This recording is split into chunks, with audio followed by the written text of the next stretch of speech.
Pues me da mucho gusto estar con ustedes este día. Te pido que abras tu Biblia, ahí en Apocalipsis número 2. Vamos a comenzar ahí. Va a estar bien emocionante, todo el día lleno de la palabra de Dios. Está increíble eso. Y aparte Apocalipsis, que es un gran libro, ¿no? Entonces va a estar muy emocionante. Y aparte ya me dijeron lo que va a haber después y no se los puedo decir. Pero bueno, ¿qué te parece si oramos juntos para comenzar? ¿No? Necesitamos de la gracia del Señor. Entonces, pues vamos a orar. Señor, te damos gracias porque tú nos amas, en verdad, y queremos poder volver a ver ese amor, Señor. Aviva eso que desde un principio, Señor, hubo en nosotros. Tú pusiste este amor en nosotros, Señor. Y ayúdanos otra vez a contemplar, Señor, las marcas que tú portas, Señor, en tus manos, Señor. Ayúdanos otra vez a ver, Señor, las marcas que tú portas en tus pies, Señor. El tamaño tan inmenso de tu amor, Dios. Aviva nuestros corazones para volver a ti, Señor. Y dame gracias, Señor, para poder hablar de esta parte que me va a tocar exponer, Señor. Te lo ruego, Señor. Y bendice a cada uno de mis hermanos. Revela, Señor, a ellos mismos, tú personalmente, Señor, tus palabras. Te lo rogamos. Y te damos gracias porque sabemos que tú nos escuchas. Tú eres bueno y compasivo, misericordioso con nosotros, Dios. En el nombre de Jesús oramos. Amén. Apocalipsis número 2, la iglesia sin amor, ¿no? Jesús nos exhorta a volver a amarlo como al principio, cuando lo conocimos, y nos deja una promesa que es estar siempre con el Señor al final de este capítulo. Y vamos a ver precisamente esto, ¿no? ¿Cómo es que habla del amor esta porción? Son 7 versículos y hay tanto que hablar de esto. Entonces vamos a comenzar por el versículo número 1. Dice lo siguiente: escribe al ángel de la iglesia en Éfeso, el que tiene las 7 estrellas en su diestra, el que anda en medio de los 7 candeleros de oro, dice esto: yo conozco tus obras y tu arduo trabajo y paciencia, y que no puedes soportar a los malos, y has probado a los que se dicen ser apóstoles y no lo son, y los has hallado mentirosos. Y has sufrido y has tenido paciencia y has trabajado arduamente por amor de mi nombre, y no has desmayado. Entonces, primero vamos a hablar de lo que Jesús tiene, ¿no? En esta porción, en el verso 1, dice, ¿no? Escribe al ángel de la iglesia en Éfeso, el que tiene las 7 estrellas en su diestra, el que anda en medio de los 7 candeleros. Y vamos a hablar cómo Jesús es el que escribe esto y cómo Él tiene en sus manos estas 7 estrellas y tiene estos 7, anda en medio de los 7 candeleros. Vamos a hablar acerca de esto. Pero primero déjame explicarte un poquito del contexto para entrar y yo creo que nos va a ayudar para el resto de las 7 enseñanzas. Dice ahí: escribe al ángel de la iglesia en Éfeso. Éfeso era la capital de la provincia romana en Asia Menor en aquel tiempo, la ciudad más importante en toda esa región.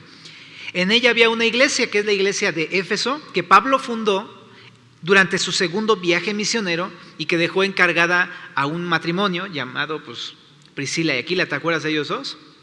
En Hechos 18. Años más tarde Pablo volvió ahí y estuvo por más de 2 años hasta que Demetrio el platero provocó un motín por el cual Pablo tuvo que salir. En Hechos 19 lo encontramos, dejando a Timoteo como pastor a fin de que la iglesia no fuera corrompida por las falsas doctrinas de aquel tiempo, ¿no? Entonces vemos ahí en 1 Timoteo cómo le encarga a Timoteo pastorear la iglesia de Éfeso. Esta es la iglesia a la cual les es escrita este mensaje. Una iglesia que había prosperado, una iglesia que había crecido muchísimo y era muy importante en toda esta región, ¿no? Quizá era la iglesia de las más importantes en toda Asia, ¿no? Entonces este es el destinatario de la carta, ¿no? Dice aquí, pero Jesús le dice a Juan que escriba esto, y sabes, ocupa a Juan, el discípulo y apóstol de Jesús, el hermano de Jacobo, el escritor del Evangelio según San Juan, que todos conocemos, y también es el escritor de las 3 cartas de Juan, conocido como el discípulo amado, ¿no? Él mismo se decía, es que el discípulo a quien Jesús ama, ¿no? Describe esto y esto. Entonces, Este es Juan, a quien Jesús le encomienda este propósito. Y lo vemos en Apocalipsis 1:1, si quieres acompáñame para allá, por favor. Dice lo siguiente: la revelación de Jesucristo que Dios le dio para manifestar a su siervo las cosas que deben suceder pronto, y la declaró enviándola por medio de su ángel a su siervo Juan. Esta revelación se le encomendó a Juan. Lo escribió desde la isla de Patmos, ¿no? Y lo podemos ver en el versículo número 9, ¿no? Ahí dice: yo, Juan, vuestro hermano y copartícipe vuestro en la tribulación, en el reino y en la paciencia de Jesucristo. Estaba en la isla de Patmos, llamada Patmos, por causa de la palabra de Dios y el testimonio de Jesucristo. Y sabes, ahí es donde estaba Juan en aquel tiempo. Entonces lo escribió durante su exilio. Precisamente Pablo fue exiliado por haber predicado el evangelio, ¿no? Lo sacaron, lo exiliaron. Y muchos piensan precisamente que esto ocurrió alrededor del año 95, ¿no? Algunos que antes, etcétera, pero la mayoría piensa que es aproximadamente en esta época.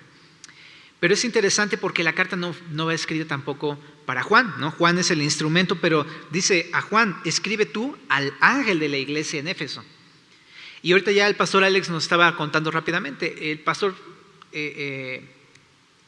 ángel significa pastor realmente, ¿no? Al que dirigía o presidía o era el mensajero de una iglesia. Entonces lo podremos decir así: escribe al pastor de la iglesia de Éfeso, ¿no? Eso es lo que significa, el representante de la iglesia de Éfeso. ¿Quién era el representante? Pues no lo sabemos, ¿no? Puse así como a tratar de atar cabos y todo, y primero que Timoteo, y porque pues Timoteo estaba a cargo, ¿no? Pero después la tradición, leyendo más a fondo, la tradición explica que en el 96 Juan fue liberado y terminó su ministerio en Éfeso, y probablemente tomó él el cuidado de las 7 iglesias de Asia desde Éfeso. Ahí estuvo discipulando personas, por ejemplo a Policarpo, a Papías, Ignacio, que son personajes muy importantes, padres de la iglesia, conocidos en la historia de la iglesia, y ellos a su vez hicieron más discípulos.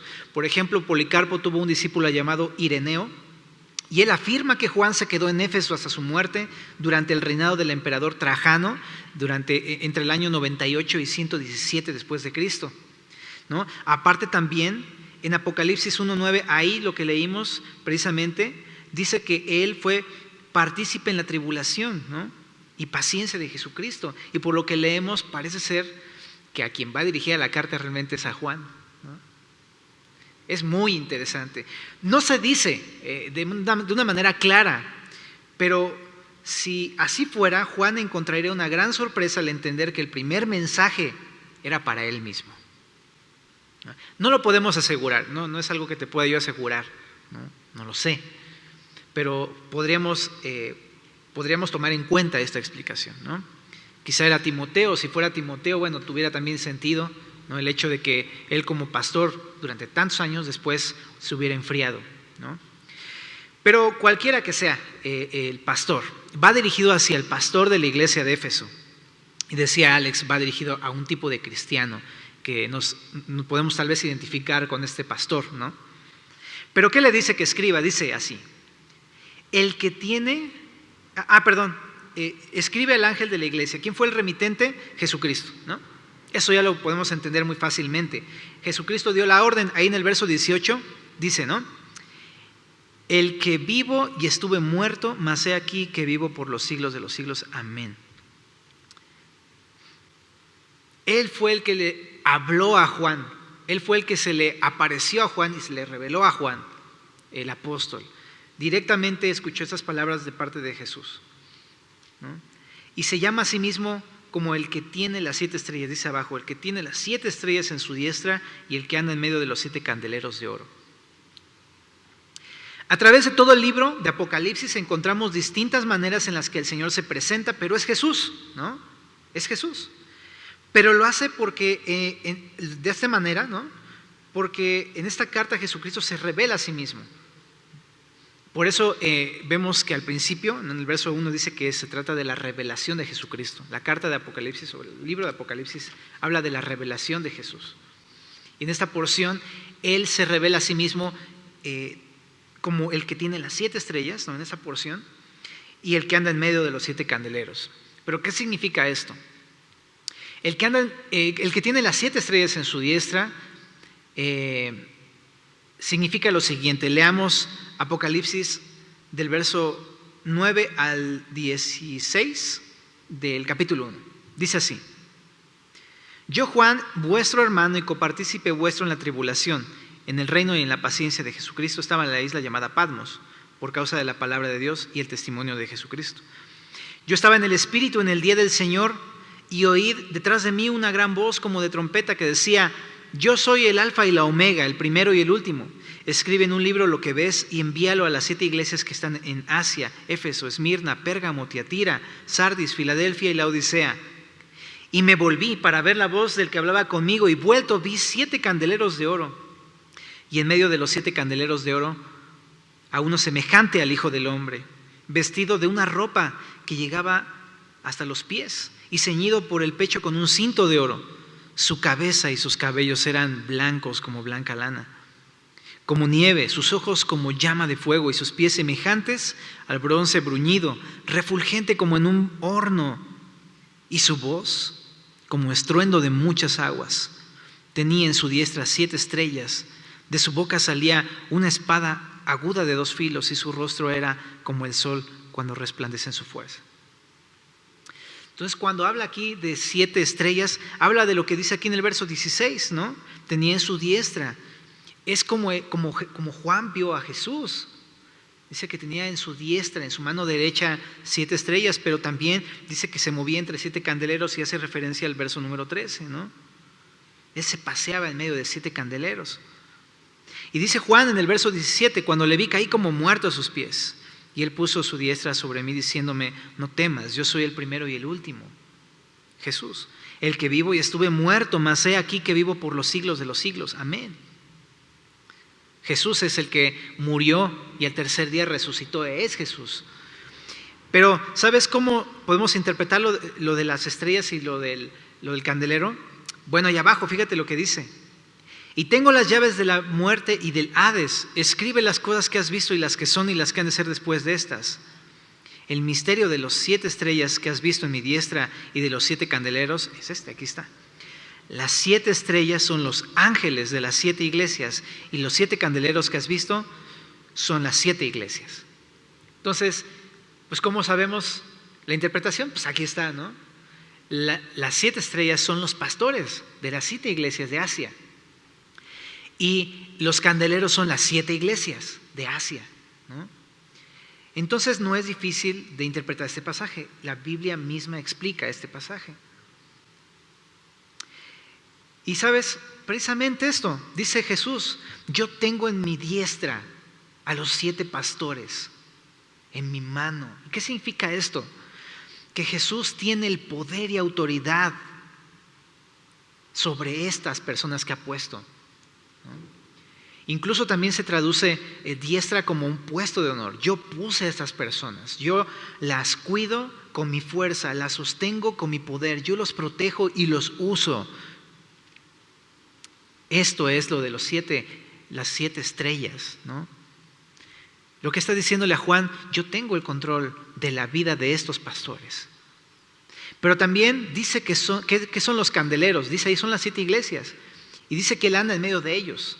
Los candeleros son las iglesias, pero Jesús andando en medio de ellas significa que él las cuida y supervisa. Me recuerda mucho a 1 de Pedro 2:25, donde dice que Jesús es el pastor y obispo de nuestras almas, ¿no? Precisamente, ¿no? Él es el que cuida, sustenta su iglesia. No solamente la vida de los pastores, también la vida de su iglesia, ¿no? Y otro dato, son candeleros, ¿no? Es como la menora, ¿te acuerdas? No sé si a lo mejor leíste un poquito del Antiguo Testamento, pero en el lugar santo, ¿no? Dentro del tabernáculo, dentro del templo, había una especie como de candelabro, ¿no? Como con 7 brazos, y cada brazo tenía prendida una llama, ¿no? La idea es que la iglesia es así, ¿no? Representa, la iglesia es esto. ¿no? Aquella que da luz al mundo en el que vivimos, ¿no? Es luz, digamos. Y sabes, si la llama está encendida en la iglesia es porque Jesús está en medio de ella, ¿no? Y lo que está diciendo es, la obra no depende meramente de los pastores, primeramente depende de Jesús mismo, ¿no? Es porque Jesús habita en medio de su iglesia que la iglesia está encendida. Es porque el amor de Jesús habita dentro de la iglesia, dentro de los creyentes. Es entonces que de esa manera brilla, ¿no? Da luz al mundo en el que vivimos. Así que en esta parte Jesús se revela como el que cuida y sustenta la iglesia y la usa, y también a sus pastores, y tiene el poder para hacerlo. Es el que aviva la llama en la iglesia. Entonces nuestro Señor es ¿no? Y dice esto. Vamos a ver el verso 2 en adelante. Pero quiero tomar una pausa para decirte algo. Antes que nada debes saber que es Jesús en tu corazón el que puede hacer la obra, ¿no? Es Jesús el que puede avivar la llama de tu corazón si es que está apagándose. Y también déjame decirte otra cosa. Antes que nada también debemos saber que el Señor Jesucristo tiene tu vida en sus manos. Él te cuida y te sustenta con su diestra. Él tiene el poder y autoridad sobre tu vida, ¿no? Y sea donde sea que te haya puesto, Él te puso y te sostiene ahí. Jesús te anhela para Él. Eres de Él, ¿no?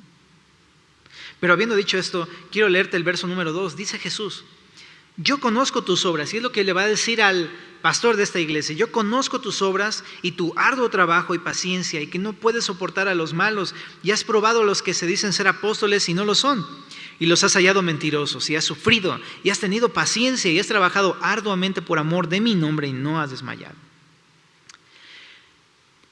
La carta nos pasa a decir de lo que tiene Jesús, que es el control y autoridad y poder de la vida de todos nosotros, a decir ahora lo que tiene este pastor, ¿no? Lo que tiene este pastor es obras, muchas obras, ¿no?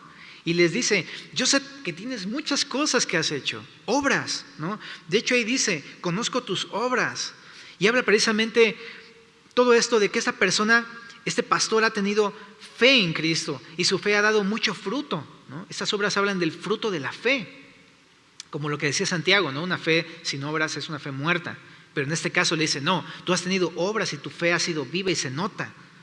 Has dado mucho fruto y te has entregado al servicio de tu Señor hasta la fatiga y de manera constante. Y ahí puedes leer todo lo que ha pasado con él, ¿no? Es una persona que tiene incluso celo de Dios, ¿no? Celo de Dios. Dice ahí que no soporta a los malos, ha probado a los que dicen ser apóstoles y los ha hallado mentirosos, ¿no? Entonces, no admite a los falsos maestros, sino que los examina y hasta los desenmascara, ¿no? Y no solo eso, también dice al final, ha padecido por Cristo y ha resistido y no te has desanimado, ¿no? Todo eso es lo que tiene este pastor, pero no por eso el Señor está contento. Le va a reprochar algo, ¿sabes? Dice en el verso 4, pero tengo contra ti que has dejado tu primer amor. Es lo que le reprocha. Has dejado tu primer amor. En varias traducciones me llamó mucho la atención cómo lo traduce. Te voy a leer algunas traducciones. Ya no tienes el mismo amor que al principio. Me amas a mí, no me amas a mí, ni se aman a ustedes como al principio. Ya no me amas como cuando te hiciste cristiano. Has dejado enfriar tu primer amor. Y esa llama que alumbraba a todos se está apagando. Entonces es muy interesante, ¿no? Porque habla de varias cosas, ¿no? Habla de un principio, de cómo las cosas ya no son iguales, ¿no? Y te decía, si fuera Juan tendría mucho sentido, ¿no? Porque pues Juan fue exiliado a una isla y probablemente si fue él, a lo mejor pensó en algún momento, ¿sabes? Dios ya no está conmigo, ¿no? Dios ya no me ama, etcétera. Se apagó su amor, se enfrió después de tantas tribulaciones y cosas que sucedieron. Pero el punto aquí es que le reprocha a este pastor, has dejado tu primer amor. Nota que esto no dice así, no dice se te olvidó tu primer amor. sino dice, has dejado tu primer amor. ¿Lo notas? Esta persona tomó una decisión, abandonar su primer amor, de una manera voluntaria, ¿no? ¿Y esto de primer amor qué significa? Que Cristo para él ya no era el primero ni el más importante en su corazón. Es lo que vemos aquí, ¿no? Y algo para ti y para mí. Primero debemos reconocer que dejar de amar a Cristo no es por olvido, ¿no? Sino que es una decisión que tomaste en algún momento. El amor en la Biblia siempre se presenta como una decisión, ¿no? Y si lo quitaste del primer lugar y de ser lo más importante, ¿sabes? Hay algo que ocupa ese lugar, ¿no? En este momento. Muy probablemente te enamoraste de algo más que no es Jesús y lo pusiste donde debería estar Jesús, en tu corazón, ¿no? En este primer lugar, en el lugar más importante, en tu corazón. Primera de Juan 4:19, no sé si me quieras acompañar por favor para allá, pero Primera de Juan 4:19 dice así. El mismo apóstol Juan escribe esto en su primer carta. Me llama mucho la atención que él haya escrito esto. Te decía al principio, él es conocido como el discípulo amado, ¿no? Y dice acá, nosotros le amamos a él porque él nos amó primero. Nosotros le amamos a él porque él nos amó primero. El amor que nosotros le tenemos a Jesús, según este versículo que Juan explica, dice que es un fruto de recibir el amor de Dios. Por lo tanto, si no estamos amando al Señor es porque hemos pensado que Cristo no nos ha amado o no nos ama tanto. Estamos llenando esa necesidad con algo más. Sería una buena pregunta hacernos a nosotros mismos, ¿qué es eso que estoy amando más? ¿Qué es eso que de repente ocupó el lugar de Cristo en mi vida? Déjame contarte algo que ahorita le platicaba al pastor Alex y que no le acabé de contar. Como decía, me estoy estrenando como papá, ¿no? Y veía a mi hijo y lo ves, ¿no? Tan bonito, todo así, sus cachetitos, sus ojitos, ¿no? Y lo cargas y de plano se te acuesta en el pecho y toda su vida y su confianza para él pues es el papá, ¿no? O la mamá, ¿no? Y se te acuesta y lo ves y lo amas, ¿no? Es increíble cómo puedes amar así a tu hijo, ¿no? Y yo no puedo entender cómo es que Dios puso esto en mi corazón, no lo puedo entender. Pero lo amas, ¿no? Pero después me puse a pensar, pero el chiquillo va a crecer. Y ya mucha gente me dijo, oye Josué, agarra, ahorita que puedes, bésalo, abrázalo, porque cuando tenga 1 año empiece a caminar y todo, ya ni va a querer los brazos, ¿no? Y después me puse a pensar, ok, bueno, y después va a crecer más, y después no va a querer ya demasiadas cosas conmigo, ¿no? No va a querer que lo abrace en frente de sus amigos. Después va a crecer. Y a lo mejor a los 13 o a los 15 va a ser vergonzoso que yo lo abrace enfrente de sus amigos. Y a lo mejor después no va a querer amarme como antes. Y sabes, así es un poco lo que pasa a veces con la vida cristiana.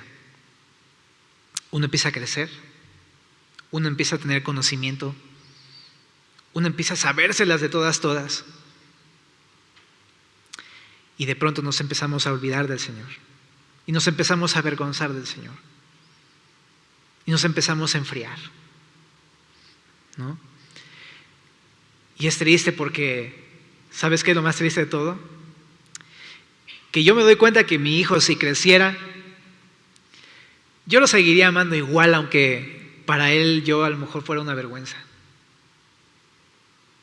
¿Entiendes lo que te quiero decir?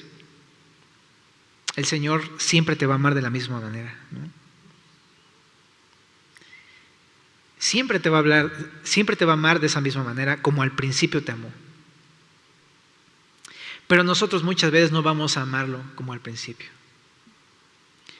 Y este es el tipo de pastor, ¿no?, al que Jesús está hablando.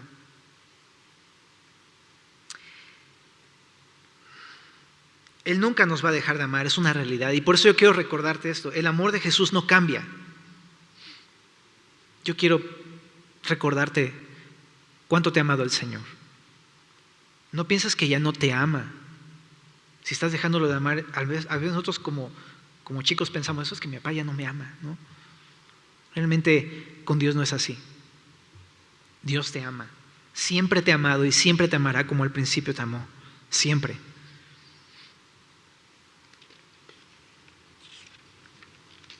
Déjame leerte un versículo. Acompáñame para Juan, el Evangelio según San Juan. Capítulo número 3. En el verso número 16.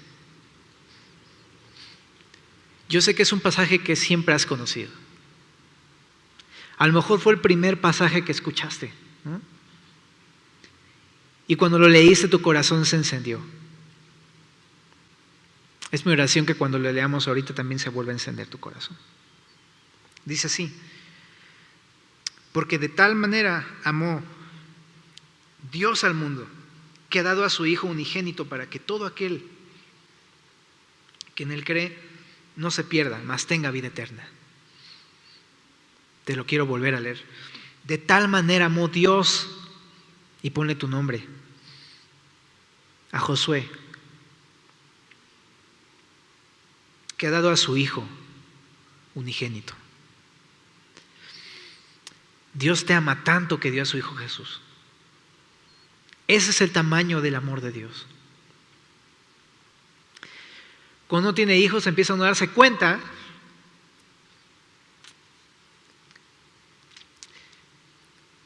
que uno podría hacer mucho más por su hijo de lo que uno pensaba. Ya me está ganando la emoción, pero es que es la verdad. Y uno es un hombre corrupto, ¿me explico? Un pecador. Dios dio todo por ti y no le importó dar a su propio hijo. Él se dio a sí mismo por ti. Poco a poco empieza uno a entender eso. Y no creo que haya demasiadas cosas para explicarte el amor de Dios. Jesús es la muestra del amor de Dios. Ayer estaba escuchando una canción de Marcos Vidal y decía, ¿qué más quieres que Dios haga para demostrarte su amor? Y es cierto, ya todo lo demostró Jesús para decirte que te ama y demostrarte cuánto te ama. Dios te ha amado. Jesús murió por ti en la cruz para pagar tus pecados, para darte vida entre los muertos. No tengas la menor duda de que Jesús, Él te ama. Esta mañana si estás aquí es porque te ama. Y toda tu vida te va a sostener y te va a cuidar y te va a proteger si tú le has recibido, si tú has recibido este amor. Él es tu Padre. Él no te va a olvidar jamás. ¿Te acuerdas de este versículo de 1 de Pedro 3:18? Porque los ojos del Señor están sobre los justos, sus oídos atentos a sus oraciones. Él es tu Padre que te ama y te cuida. Siempre va a estar ahí. Si has olvidado estar constantemente pegado al amor de Dios, recíbelo otra vez, ¿no? Me explico. O sea, no es que no lo hayas recibido antes, sino otra vez vuelve a darte cuenta cuánto te ha amado el Señor. Vuelve otra vez a fijarte en la cruz. Pero si tu caso es, ¿sabes? Yo no he recibido ese amor. Te quiero decir que Dios te ama. Dios te ama. Sea como sea que le hagas, Dios te ama. A lo mejor estás aquí un poco a la fuerza, ¿no? Como que te invitaron y decías, no quiero. Solamente quiero decir que Jesús te ama. Sea como sea que le quieras hacer, Jesús te ama. Y aunque como un niño de repente uno quiera correr y no quiero, no me abraces, no me das vergüenza, lo que sea. Él te va a hablar, te va a amar siempre de la misma manera. Él dio a su Hijo Jesús por ti para pagar tus pecados. Resucitó al tercer día con poder para demostrarte que Él puede darte vida entre los muertos si tú le recibes. Recibe el amor de Cristo. simplemente. Y volvamos ahí a Apocalipsis, ¿no? Capítulo 2.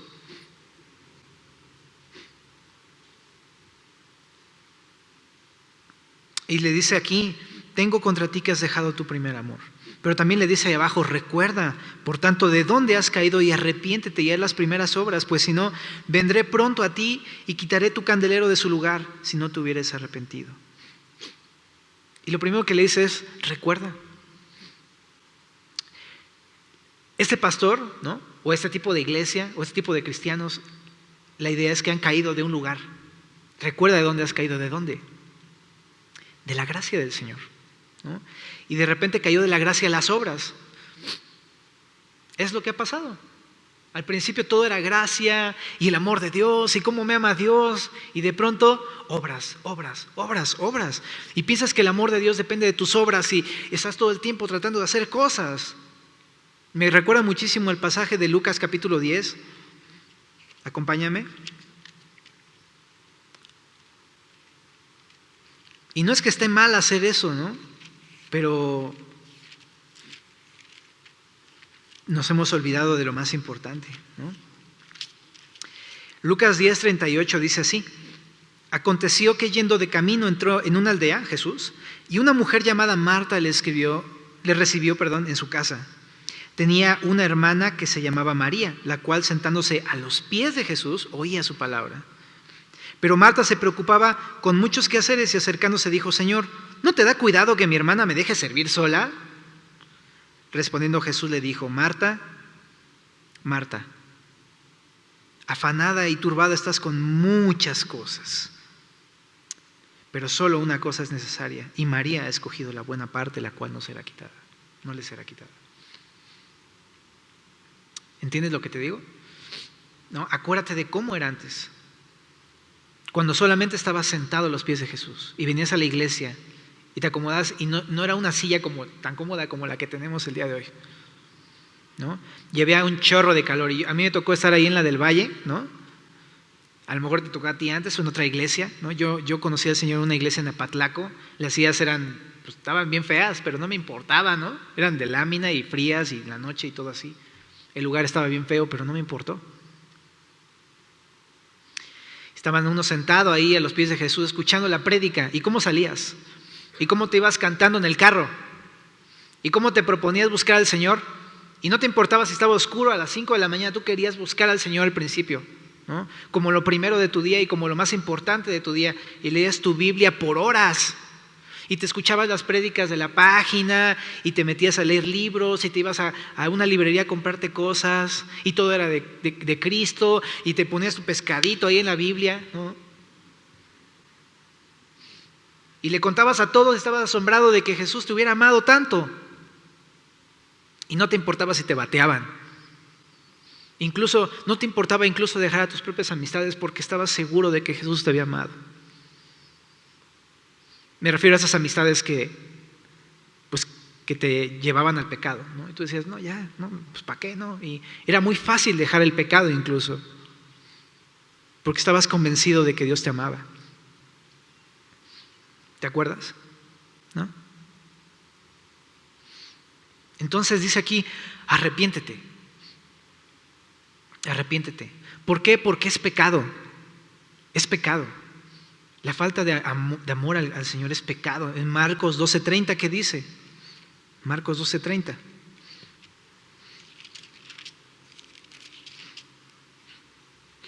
Desde el 29, vamos a leer.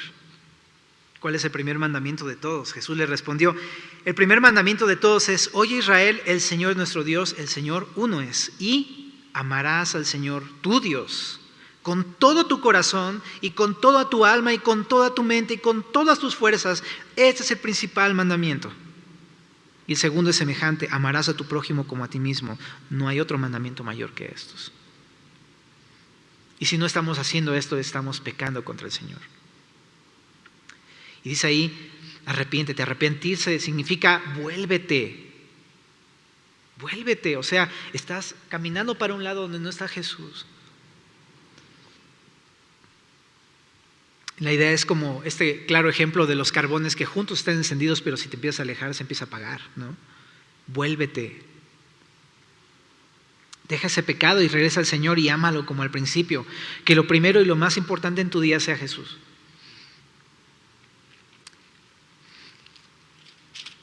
Y no te lo dice porque tengas que volver a la fuerza. Te lo dice porque te ama. Yo, si mi hijo estuviera lejos, le diría, ¿sabes qué? Regrésate, pero no porque tengas que regresarte a la fuerza, es porque te amo, porque quiero que estés conmigo.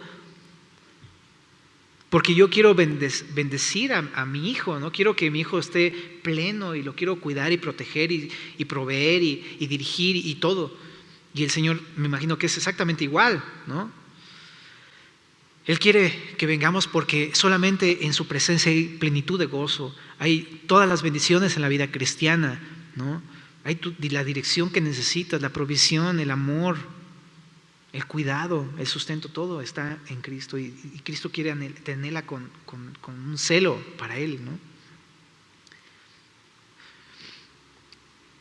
Pero hay una advertencia en Apocalipsis, dice: arrepiéntete ya de las primeras obras, ¿no? Pues si no, vendré pronto a ti y quitaré tu candelero de su lugar.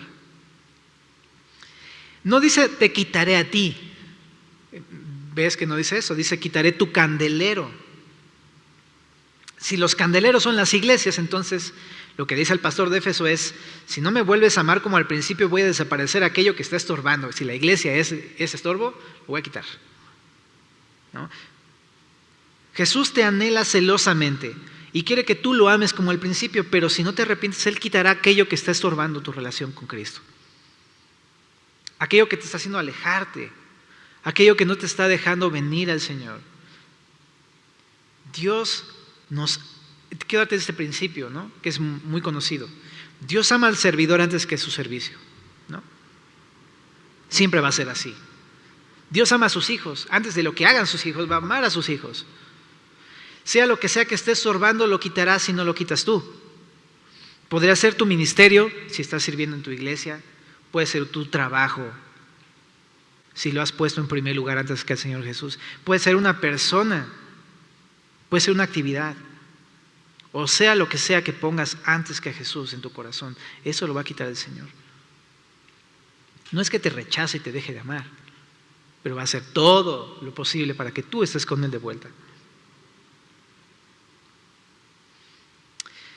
Y dice ahí al final: pero tienes esto, que aborreces las obras de los nicolaítas, las cuales yo también aborrezco. O sea, odias lo que yo odio, ¿no? Aunque no es suficiente odiar lo que Dios odia, hay que amar lo que Dios ama, realmente. Pero ¿qué es lo que estaban odiando ellos? Dice ahí, los nicolaítas. No se sabe quiénes eran los nicolaítas. Unos dicen que era un grupo religioso, simplemente que enseñaba mentiras. Otros dicen que es una secta que permitía libertinaje a través de la práctica del paganismo y de la idolatría. Otros dicen que era una secta que enseñaba en la vida cristiana a que hubiera jerarquías en vez de funciones en la iglesia, ¿no? Ireneo, que es el discípulo de Policarpo, ¿no? O sea, el discípulo del discípulo de Juan, ¿no? Él decía que esta secta procedía de un hombre llamado Nicolás y lo identifica como el prosélito de Antioquía. Aparentemente él dice, Ireneo fue el fundador. En Hechos 6:5 nos aparece Nicolás como el prosélito de Antioquía, ¿no? Uno de los hombres que empezaron a servir de diáconos en la iglesia. Aunque Clemente de Alejandría, que es otro hermano en aquella época, lo defendía diciendo que sus seguidores lo malinterpretaron, ¿no? Tomás de Aquino incluso decía que esta secta enseñaba la poligamia. Como sea, no se sabe exactamente quiénes eran. Probablemente son estos. Ireneo decía esto. Pero lo que quiero decir es, o lo que dice aquí más bien, es que aborrecer lo que Dios aborrece no es todo. Ama como Dios ama, ¿no? Ama como Dios ama. Ama lo que Dios ama, ¿no? Ámalo en tu corazón también. Entonces, hasta ahorita hemos visto lo que Dios tiene. ¿Qué tiene Dios? Tu vida en sus manos. Habla lo que tú tienes. Tal vez tienes muchas obras. Habla lo que no tienes. Quizás es amor por Dios. Y al final termina diciendo lo que Dios te quiere dar, ¿no? Lo que tendrás si te arrepientes. Dice ahí: el que tiene oído, oiga lo que el Espíritu dice a las iglesias.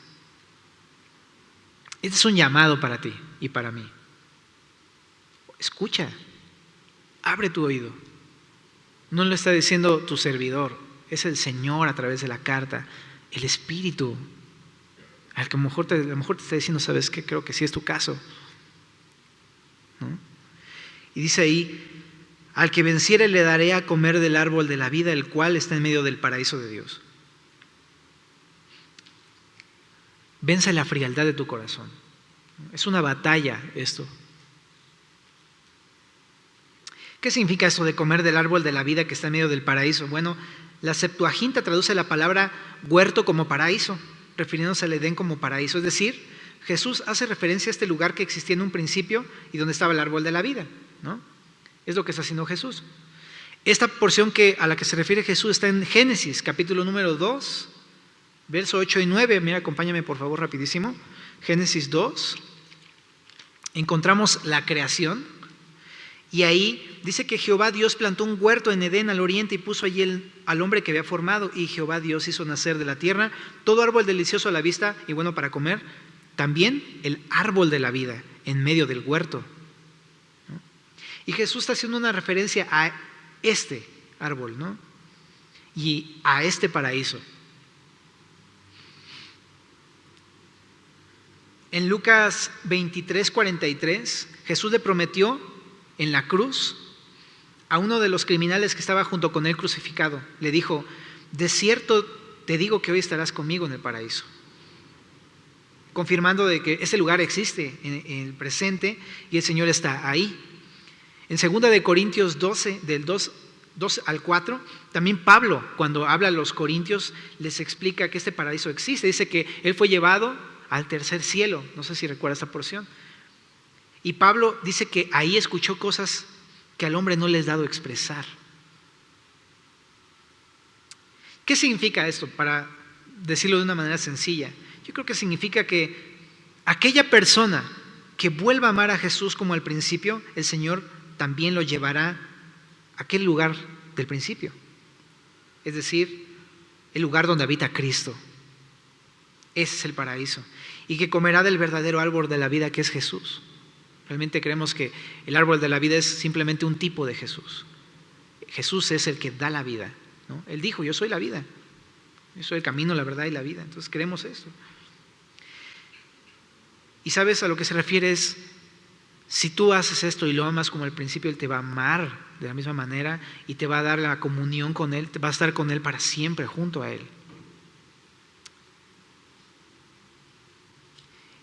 Y pues así acaba esta pequeña porción de Apocalipsis, ¿no? Entonces te invito para que pues escuches lo que el Espíritu Santo quiere decir a tu corazón, ¿no? ¿Oramos? Señor, gracias porque tú eres muy bueno con nosotros, pero sabemos que también esto es una exhortación, Señor. No sabemos si tú has quedado en segundo lugar en la vida de cada uno de nuestros hermanos que estamos aquí, a lo mejor, Señor, en mi vida, Señor. Revélanos estas cosas a nuestros corazones. Si es así, Señor, pues ayúdanos a volver a ti, Señor. Aviva la llama que hay en nuestros corazones, Dios. Y Dios, perdona, Señor. Perdónanos, Señor, por quizá a lo mejor olvidar que tú nos amaste, por dejar de amarte a ti, Señor, de la misma manera, Dios.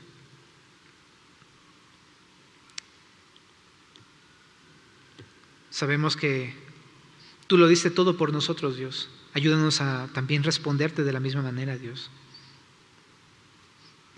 Y si alguien de aquí, Señor, a lo mejor pues ha vivido toda su vida lejos de tu amor y hoy tú le estás hablando, Señor, pues déjale bien en claro eso, Señor, que tú lo amas, Dios.